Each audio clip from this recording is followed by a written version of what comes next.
Very good morning, dear students. Hope you are safe and sound. Dear students, today I am going to start new chapter, resources and development. There are 4 questions that will be described today by me. So I would like to describe question number 1 first, is about components of a resource and definition of a resource. So question is, describe 3 components of a resource with suitable example.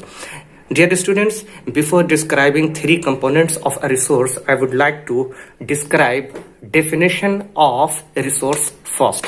You know that definition of a resource is everything that is available in our environment and can be used to satisfy our needs. So this is the definition of a resource.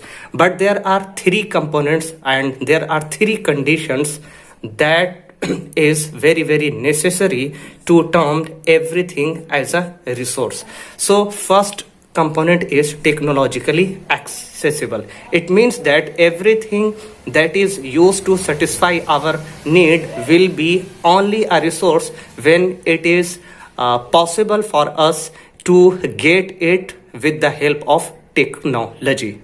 Economically feasible. It means that everything that can be used to satisfy our needs will be a resource only when it is possible for us to buy it with the help of money. And culturally acceptable. So it means that everything that can be used to satisfy our needs will be a resource only when it would be also accepted within a society.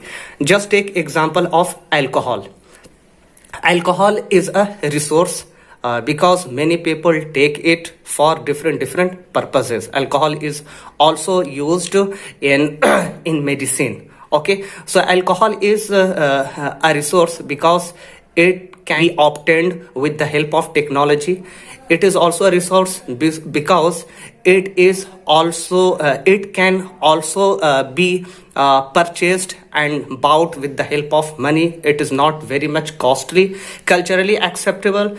It means that alcohol use of alcohol for medicine also has been accepted in our society. But consumption of alcohol by individuals are not accepted in our culture. Therefore, sometimes alcohol would be a resource and sometimes alcohol would not be a resource.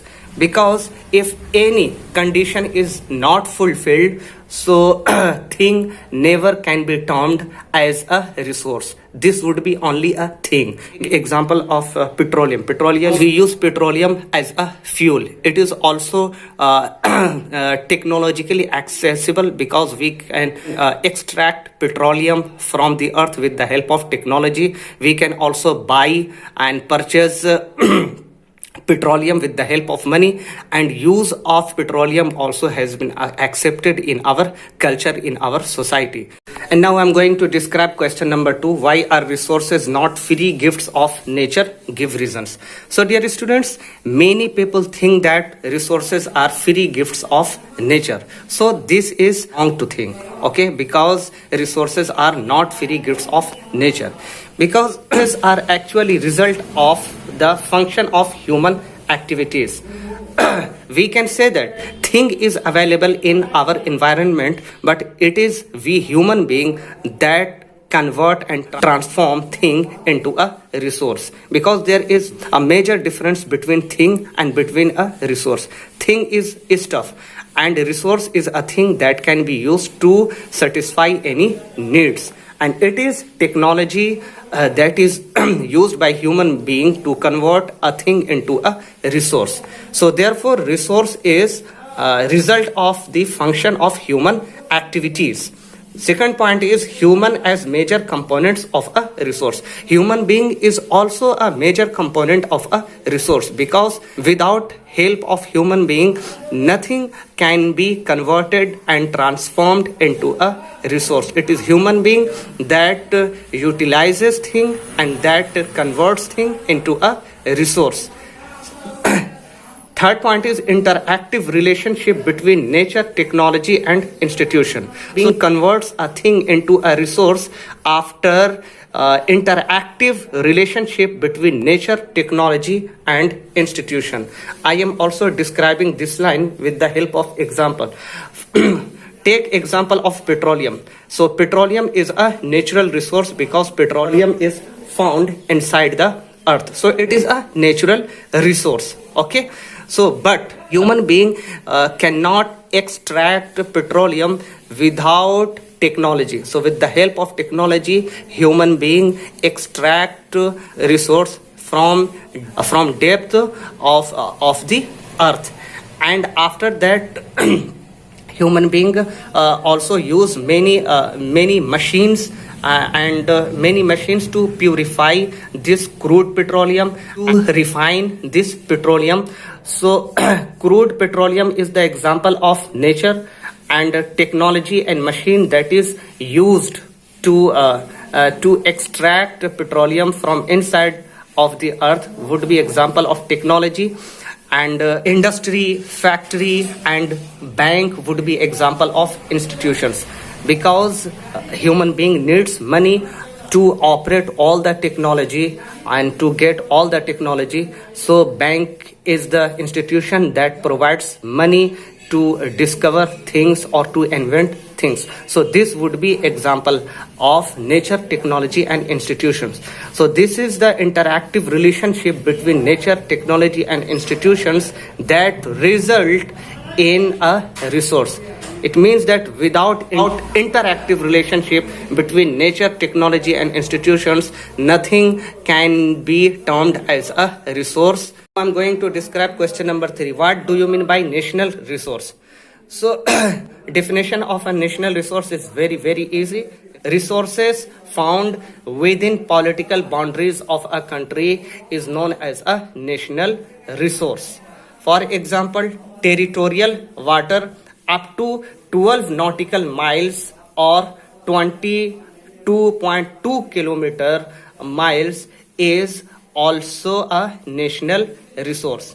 Okay, it means that ocean water up to 22.2 kilometer from the coastal line of a country is also national resource of that country, and all things found within political boundaries of a country is also national resources of that country.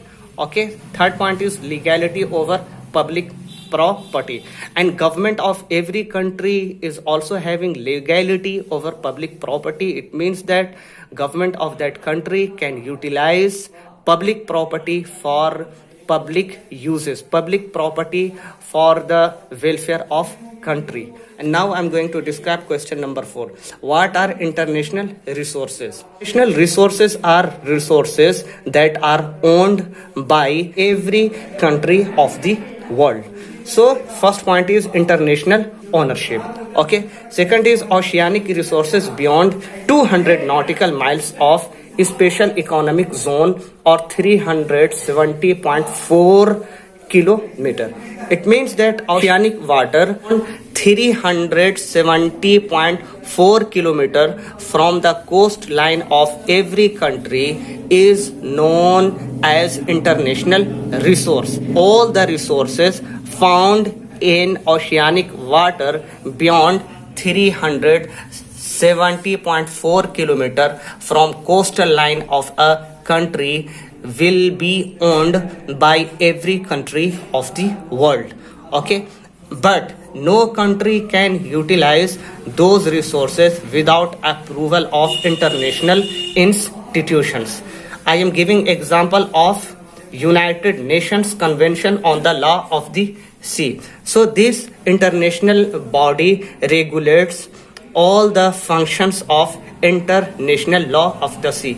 For example, if India wants to explore Indian Ocean beyond 370.4 kilometer from Indian coast, so first India have to take approval of international institutions, and that institution is United Nations Convention on the Law of the Sea. Without permission of that organization, India cannot explore in oceanic water of Indian Ocean beyond 370.4 kilometer from coastal line of India. So this 370.4 kilometer area will be known as exclusive economic zone.